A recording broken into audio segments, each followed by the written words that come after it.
Hello, Hong Kong.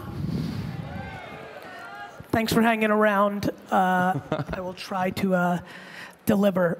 So one thing I've been thinking a lot about as I've been spending time walking the conference hall and spending the day today in Hong Kong is just the diversity in the audience of where we come from, what we're trying to achieve. And I gave a lot of thought to, what do I really want to deliver in this keynote? How do I bring value? I think one of the things that, you know, when I think about products or services, and definitely when I speak or create content, how do you bring value? Like, what's the trade here? I'm getting your attention.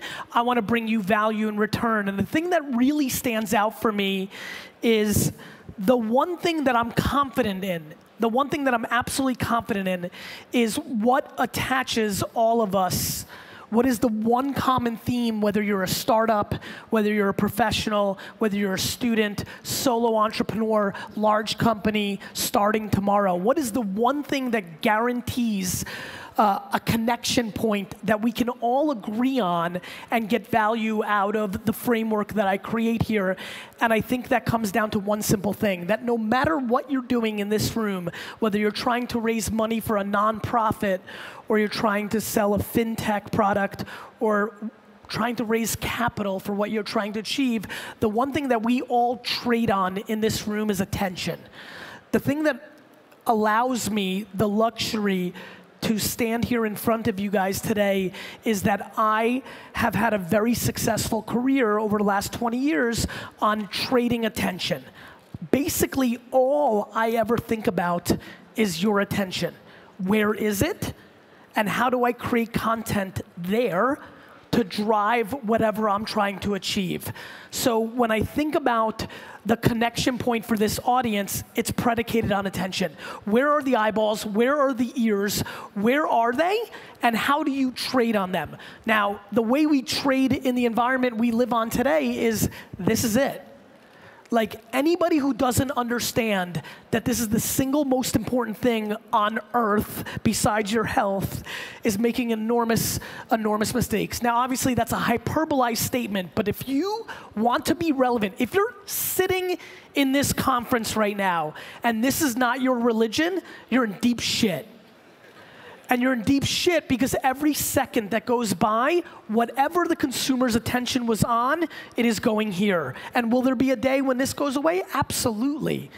But for now, it all comes down to trading attention in the reality of the moment we're in. And that reality sits in that device, and it sits on platforms that have been able to become layers on top of that device.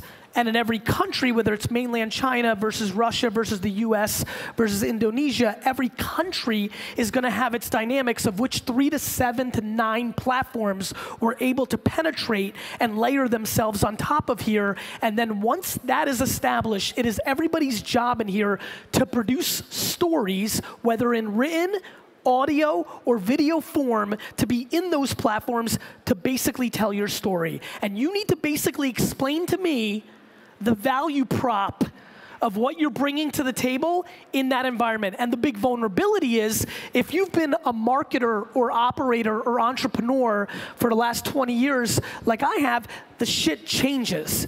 In 1996, 1997, in the US market, I created an e-commerce wine business. That was smart because other wine stores weren't doing it. Then there was this thing called email. And I had, how many people here have done email or do email marketing for their business? Raise your hand. High, raise it high, don't be shy. Great. So for some of us that have been doing it for a little bit longer, in 1997, I had 90% open rates on a 200,000 person email newsletter. And it wasn't because the email was so incredible, all I wanted to do was sell you Bordeaux. It was that nobody else was doing it, and so the attention arbitrage was in my favor. If you read email in the late 90s, there's a lot of youngsters here. If you read email in 1997, you read them all. And so that was my first foray in getting an arbitrage. Then Google AdWords came out, and I bought every wine term on Google for 5 cents a click, and Google AdWords were grossly underpriced. The market underpriced the attention of people searching for products on Google or services or information, and I was able to make an arbitrage there. And then it was YouTube, and then it was Twitter, and then it was Facebook, and then Instagram, and da-da-da-da-da-da-da-da. Punchline being very simple. If you are not sitting and debating on an everyday basis on how you, as a human or as a company, act like a modern day media publisher, how you communicate, whether in written, audio, or video form, and then which platforms are underpriced and overpriced, you are basically missing the punchline. It doesn't matter how good, bad, or indifferent your product or service is. If nobody knows about it, you are vulnerable. And the thing that I'm curious about is where everybody in this room is on their life cycle. Because if you've had success for 3 or 4 years, you might have fallen in love with what got you here. The biggest concern I have, and I see some heads nodding already, is what got you here today is always the thing that's not going to get you to tomorrow. The problem is, for anybody that's had any level of success, you become very romantic and you fall in love with the maneuver that got you here. And so I have been fascinated, and now as I project the next 2 decades, it's fascinating how quickly our attention shifts. For example, for me, if you asked me today, what am I most paying attention to? Where do I see the next arbitrage? It's absolutely around audio. I'm obsessed with what's going in the US market, not only around podcasts, and this is global, but especially around what's going on with Alexa from Amazon, Google Home, and the future Apple HomePod. When you think about sound, you know, one of the great mistakes of my career was passing on the Uber angel round at $4 million valuation twice.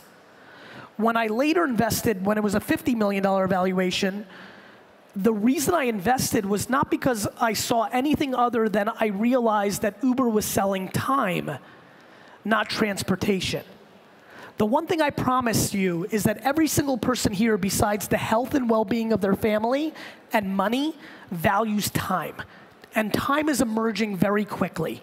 If you take a look, and this is extremely prevalent through the Asian market, European market, South American market, US market, time's value is exceeding on an everyday basis. As we become more busy, we start valuing time tremendously, tremendously. That is what Uber and other transportation apps have traded on. It's saving you time. Even the perception of time is a good business model. But the thing that I think I'm very fascinated by is how much sound and audio will be selling back to you time founded that you used to not have. When you watch a video, which I think we can all agree, video content is scaling in importance and is absolutely in the prime of its medium right now. When you're looking at video, it is taking up your time. Audio is incredibly passive, and you are able to multitask. The other thing that is extremely fascinating to me is the first 5 to 7 minutes of every person in here's morning.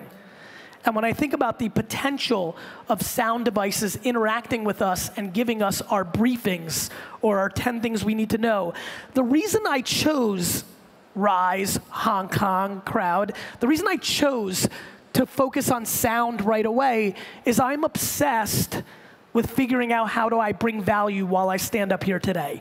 I'm aware and see very early clear indications by consumer behavior that no matter what's going on with your business now, whether you are the leader or you are somebody who's trying to win marketplace, the great flaw of so many businesses and individuals here is they spend so much time trying to catch up in the current game. They don't spend enough time anticipating the next game and being a first mover. One of the great things about the era of social media is if you sucked at YouTube or Facebook, inevitably Snapchat and Instagram were coming next. It's the great thing, it's the terrible thing. It sucks having a 20-year career where you've been right a lot and you know that it only lasts for a little bit and that something will emerge that you have to be right about again because you will be arbed out of your leadership role because the attention of our consumer will shift. It's exciting because you always know that if you struggled with the current landscape, you have another chance in 24 or 36 months as our attention continues to shift. What is always true and forever true is that quality content will always have a competitive advantage. What is completely misunderstood is you don't get to be the judge of quality content. The audacity of the media or thought leaders or successful individuals or just a person that they get to judge what is quality content has been the opening that so many people can take advantage of. Content is subjective. The market decides what's good and bad, not you pondering what's good and bad over a beer with your best friends. So we need to spend a lot less time debating quality, and we need to start thinking a lot more about clear indicators that quantity and distribution really, really matter. If you are an artist that produces music, it is now only practical to produce a new song every week and put it on SoundCloud and Spotify and every platform that you can. And so the thing that I'm trying to force down energy-wise in this keynote is the following. Number one, no matter what you do for a living, you need to think of yourself as a media company, your company. If you are a SaaS tech, you are a media company, comma, SaaS tech. If you are a consumer social network, you are a media company, comma, social network. If you're a human being, you are a media company, comma, human being. When you wrap your head around that, you start understanding what you should be doing, which is, in your natural way, producing stories for people to consume to bring awareness to what you do. Let me explain. Number one, you have to figure out which medium over-indexes for you. So many people are trying to be something that they think is emerging, like do you know, guys, do you know how hard it is to live stream and keep people's attention? Like, it is difficult to be good enough on live video that's worth watching and keeping people there. That takes an enormous amount of skill. So instead of worrying that video is emerging, because nobody 36 months ago said, you know what's going to get cool again? Radio. Nobody saw serial or podcast emerging at the level globally that we've seen. So one thing I can promise you is nothing new is going to happen. The same mediums of communication, which are the framework to awareness to any product, service, movement, or anything else, will always stay the same. What you need to do and your organization need to do is figure out, are you a writer? Are you a voice? Are you a video producer? And then really start focusing on that and the contextual platforms that allow you to distribute that message. This is the game, and this game is not changing. This game will not change when we go into an augmented virtual reality world. This game will not change. This is human communication. The people that drew the best pictures in caves won. The guy who did the best smoke signals on a fucking mountain won. And it's tried and true over and over again. The only thing that changes is the mediums, and the thing that everybody has to focus on is not content. Everybody talks about content is king. Meanwhile, everybody's missing that context is the queen, and she runs the fucking household. And what we are not doing is respecting context enough in the current landscape of communication. And that is where the magic sits. I have been able to over-index. When I audit other places that are able to over-index, they are respecting the context. They don't dismiss hashtags. They don't dismiss filters. They don't dismiss the nuance of how long is the read on Medium. They don't dismiss the first 3 seconds of a YouTube video. They don't dismiss, they don't dismiss, they don't dismiss. I see a Facebook post. I see a post. I analyze every piece of word in the copy, the screenshot that is the default, the engagement, all of it. All of it matters, and communication is what brings awareness to what you have. The best way to sell, my friends, is to have it come to you. The best way to have it come to you is to produce something that is relevant to your audience and understand how to distribute it. And so that is the punchline. I'm gonna veer off for a few minutes. I'll come back to it. But I want to try to check a couple of the boxes here while I'm here. I want to speak to the, how many people here are entrepreneurs and run their own business? Raise your hands. Perfect. I want to speak about this for a second. I think there's a couple things I'd love, one man's point of view, just a couple of random thoughts. Number one more time, entrepreneurs. We have it so good. This is the greatest era of entrepreneurship ever. I want you to realize how grateful you should be because your grandparents and your great-grandparents didn't have it this good.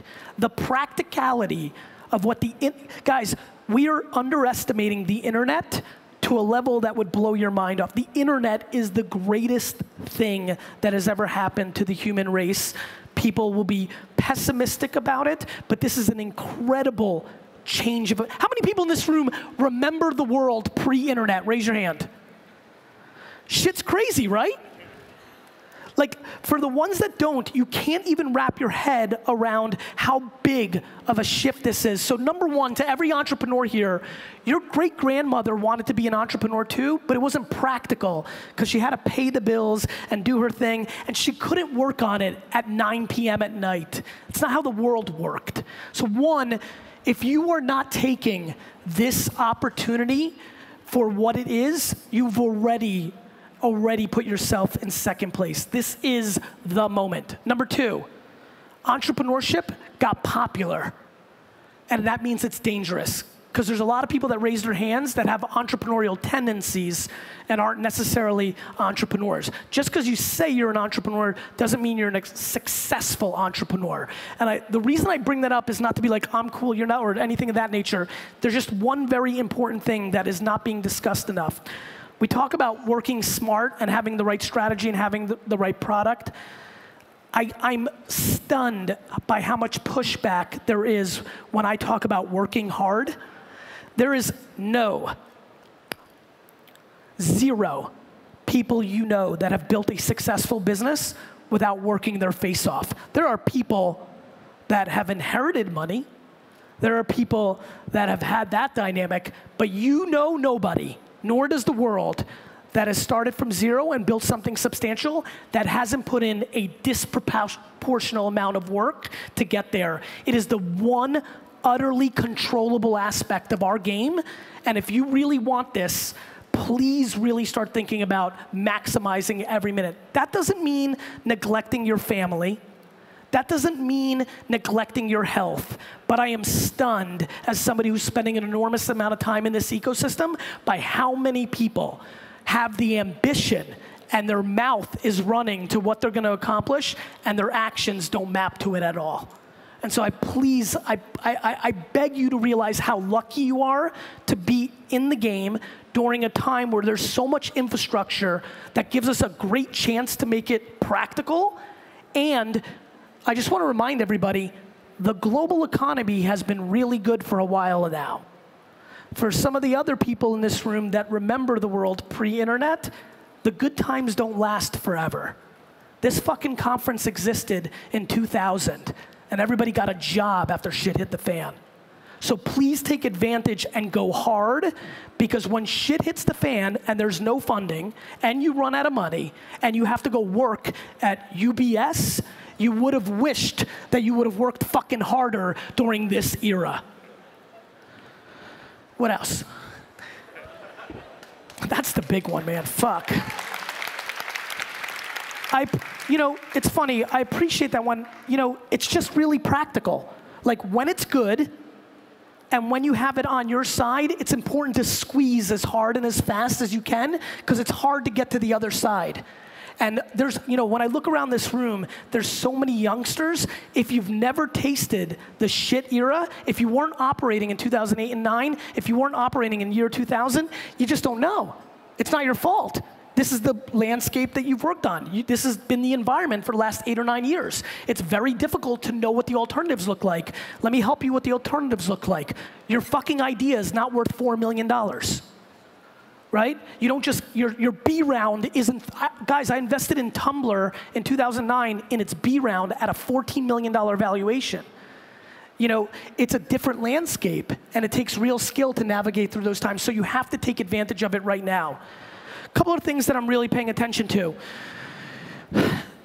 The things that I am passionate about being underpriced, which are social networks that have true marketplace ad platforms. So let me say it carefully, because I know a lot of us play in different markets. If you have a social network at scale, where all of the pricing of the ad inventory is based on supply and demand market dynamics.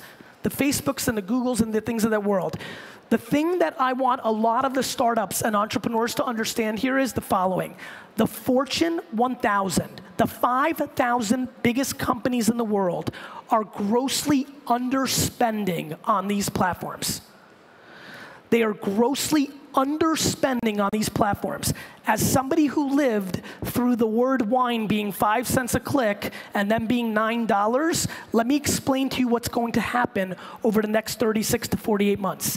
As these companies wake up and realize they're pouring good money down the trash on television commercials and billboards and all this other horse shit in a 2018 environment, they're gonna take that money and they're gonna move it to these marketplaces.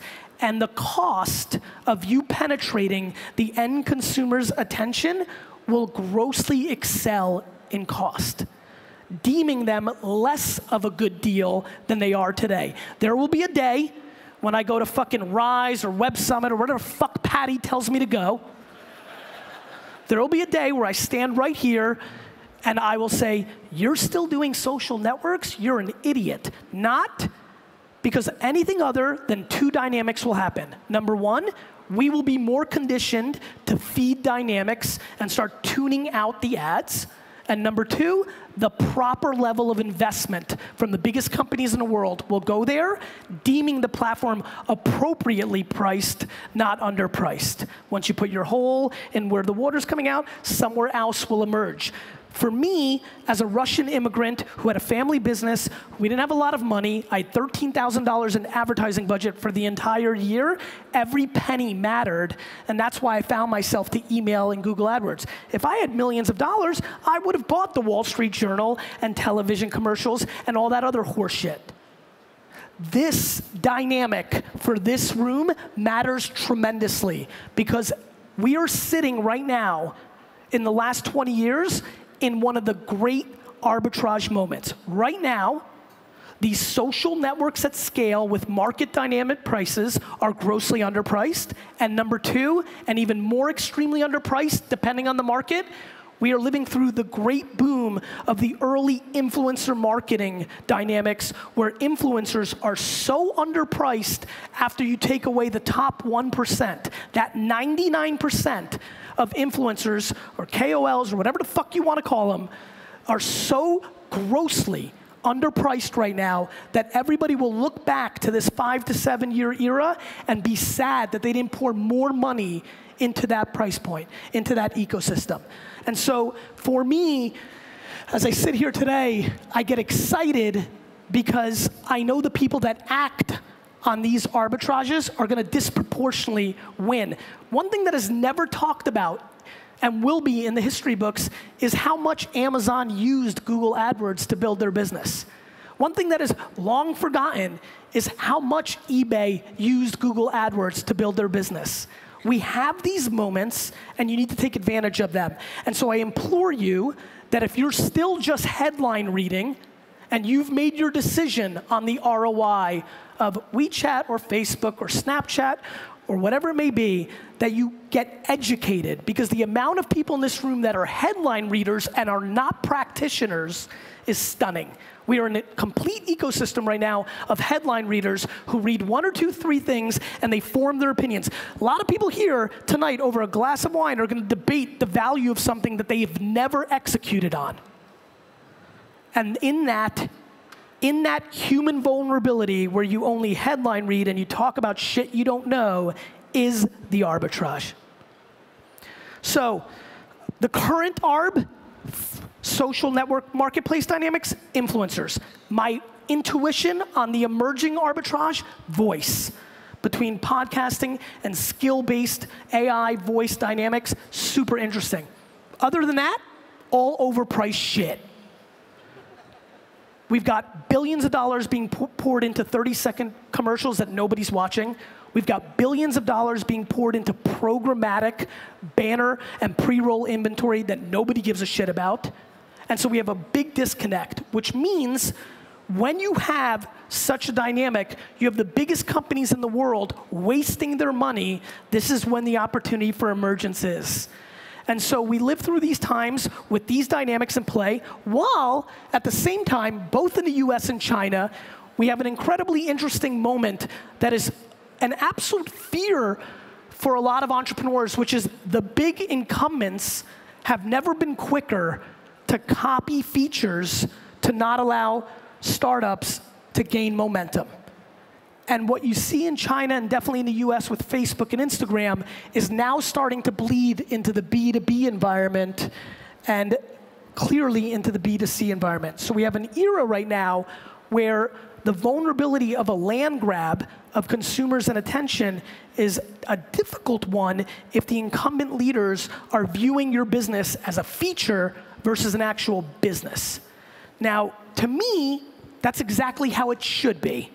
This notion that Facebook should have sat around and let Snapchat grow is laughable. There's never been a time when a competitor goes, oh, that's nice, and had very little cost to compete with it, and they let it happen. This romantic point of view from a creative or a product standpoint will no longer be in play in our ecosystem. So as you navigate your product and service, you've got to live under the dynamics that the cat is now out of the bag and that you have to move even quicker to penetrate your market than ever belong. And so we live through an era right now where speed is no question the variable of success. And that's why I'm going to end with the following. The most important thing for speed for your company and your service is your internal culture. The number one thing that will make your company go fast is continuity and lack of politics, which means we are on the dawn of the era where emotional intelligence is about to become the single most important trade. That skills through technology growth will continue on a daily basis to be commoditized. But your emotional capabilities to interact with others will become a very, very important trade. I highly recommend. How many people here have a company with more than 10 people? Raise your hand. I highly, highly, highly recommend that if you take anything away from my talk, fuck voice, fuck fucking arbitrage, take this one thing away from me. You better go home and audit every single employee you have, and you better figure out which employee makes the other employees miserable. I don't give a shit if it's your #1 salesperson, your best fucking developer, or your co-founder. Cancer spreads. With cancer and politics comes lack of speed. Your company will get much slower because people are sitting around debating how miserable they are or worried to have meetings with other individuals. Your company will get slow in a world where the speed of product output, features, and how you interact with your customers has never been greater. So I implore a tech-centric, financial-centric, type A room like this to go home and get really in tune with their fucking feelings. In my company, the #2 person is not the CFO or the CEO, or COO, excuse me. The #2 person after me is Claude Silver. She is the Chief Heart Officer. She's the head of HR, call it what you want. It is no question the biggest variable to our success. It is never, and I mean ever, been more important for you to care about the internal feelings, culture. Let me tell you how you do not build culture. You do not build culture by having free snacks in your cafeteria. Let me tell you how you do not build culture. You do not build culture by having a foosball table or open seating. You build culture by actually talking to people one by one and understanding what they care about. And what you will learn is some people want money, and some people want time with their family, and some people want title, and some people want creativity, and it is your job. How many people are the CEO of their company? It is your job to know every single one of those things about every single person every single day. Because 23-year-old Sally at 27 wants different shit. 31-year-old Charlie at 34 wants different shit. It is time that this ecosystem starts paying attention to the human elements that will drive our businesses to the next level. This is a conversation we are not having, and it is the conversation in the next decade. Thank you.